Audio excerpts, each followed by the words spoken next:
It's going to say that it's your fault. And no matter how many times people on the outside tell you that that is not true, that this thing happened to you, that it isn't you, it doesn't define you, there will be a voice that's going to tell you that it does.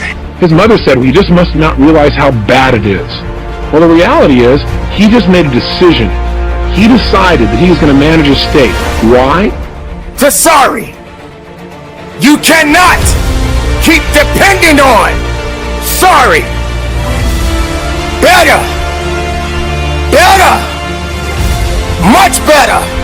And that's where you have to fall back on process. That's where you have to realize that you literally have to practice loving yourself, and that it's okay, that no matter what happened, there is absolutely nothing that invalidates that you're worthy of your own love.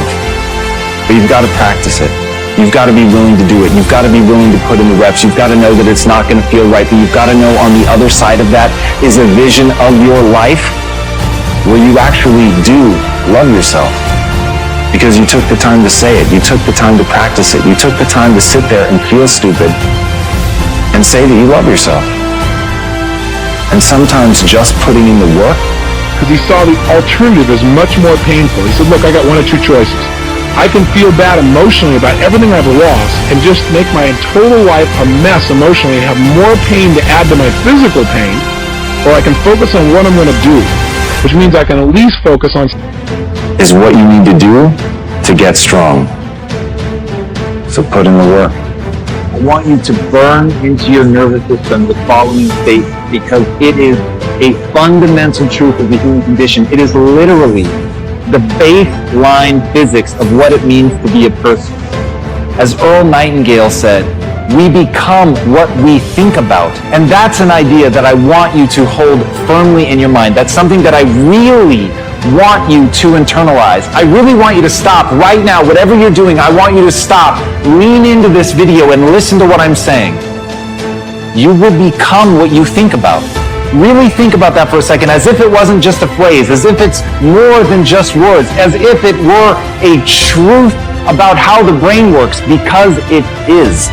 You're going to become the thing that you think about. And I know that you're dwelling on a lot of negative shit. I know that you're carrying a lot of baggage with you. And I know that as you think about how things might go wrong, that you believe.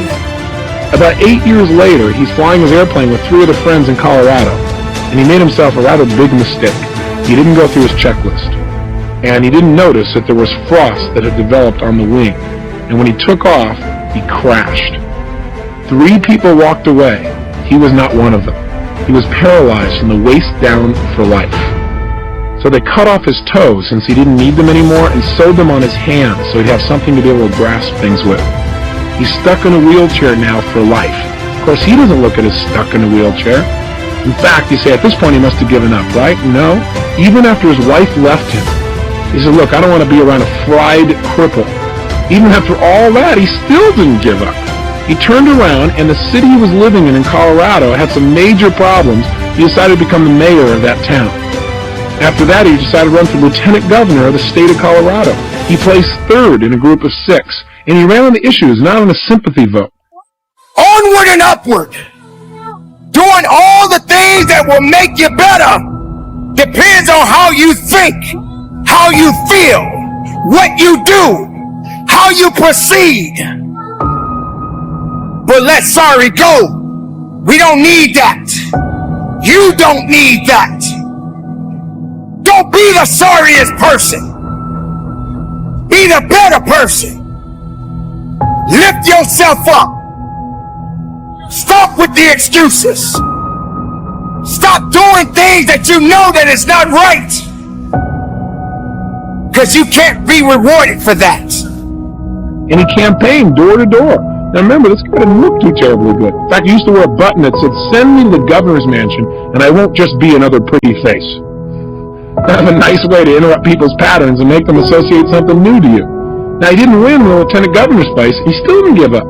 He now has his own radio show in Colorado, and he has found the woman of his dreams and remarried. So I've got to tell you that if you start to tell me, well, gosh, Tony, I got all these problems. It's hard to manage my state. Just think about W. Mitchell. When I look at somebody like Bilyeu and see all that he had, and I look at somebody like Mitchell, who seems to have all these challenges but is so happy, so successful, such a sense of possibility, it becomes clear to me that I have no excuse to ever not manage my state on a consistent basis. No matter how big the problems may seem, you're much better than anybody like that might ever hope to be. So how do we manage our states? Well, one, remember, I believe virtually everything in life comes down to why to first, then how to. There is no rewards in sorry. There is no rewards in pity. It's time to move on. It's time to be better. It's time to do what's right. Make it right within you. Be strong every day of your life. Be productive every moment of your life.